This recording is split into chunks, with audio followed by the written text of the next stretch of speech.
Kamis 25 Juli kemarin, Kepala Badan Perlindungan Pekerja Migran Indonesia, Benny Ramdhani, menyebutkan bahwa bisnis judi online di tanah air dikendalikan oleh seseorang berinisial T.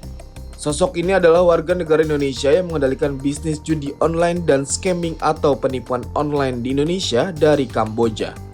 Inisial T ini juga dianggap menjadi sosok yang selama ini sulit tersentuh oleh aparat penegak hukum, bahkan dijuluki sebagai orang yang kebal hukum selama NKRI berdiri.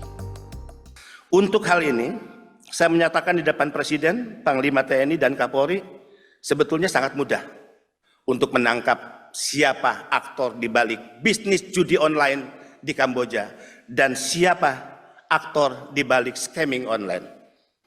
Saya cukup menyebut inisialnya T aja paling depan lah. Yang kedua saya nggak perlu sebut. Dan ini saya sebut di depan Presiden.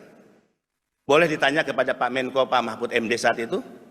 Ya, Presiden kaget, Pak Kapolri kaget, agak cukup heboh rapat terbatas saat itu. Orang ini adalah orang yang selama Republik ini berdiri mungkin tidak bisa disentuh oleh hukum. Mohon maaf dengan segala hormat.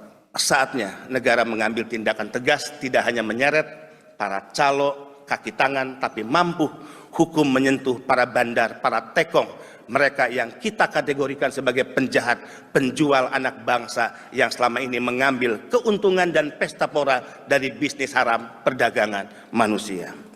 Mudah-mudahan kerjasama dengan pemerintah daerah, kementerian lembaga terus diperkuat.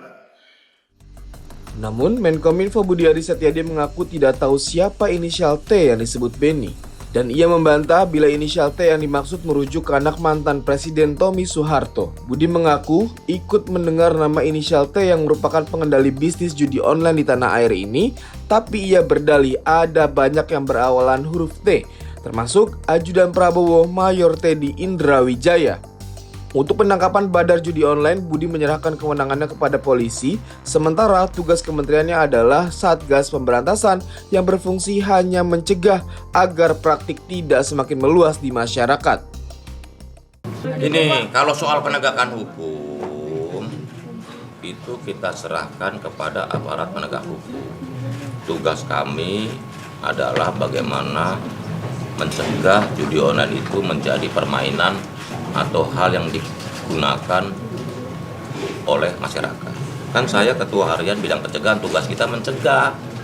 Kalau mencegah itu bisa semakin sangat sedikit dan bahkan tidak ada lagi pemain rakyat Indonesia main judi online, kan bagus sekali. Nah, kalau soal penegakan hukum tanya aparat penegak hukum. Tugas kami mencegah supaya jangan ada masyarakat yang bermain judi online gitu.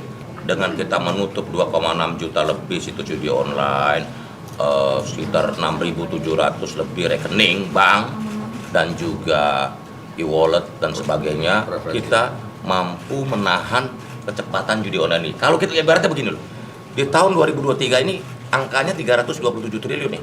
Kalau kita diem aja, di tahun 2024 bisa 900 triliun. Hampir 3 triliun sehari uang rakyat disedot. Gitu loh.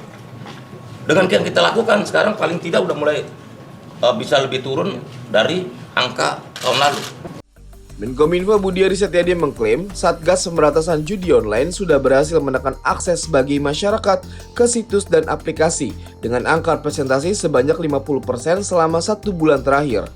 Satgas itu juga disebut sudah berhasil menyelamatkan uang rakyat agar tidak dipakai untuk judi online sebanyak 34,49 triliun rupiah. Kemkominfo juga disebut sudah melakukan moderasi konten, pemutusan akses terhadap konten, hingga melakukan sosialisasi pencegahan judi online lewat kegiatan peningkatan literasi digital.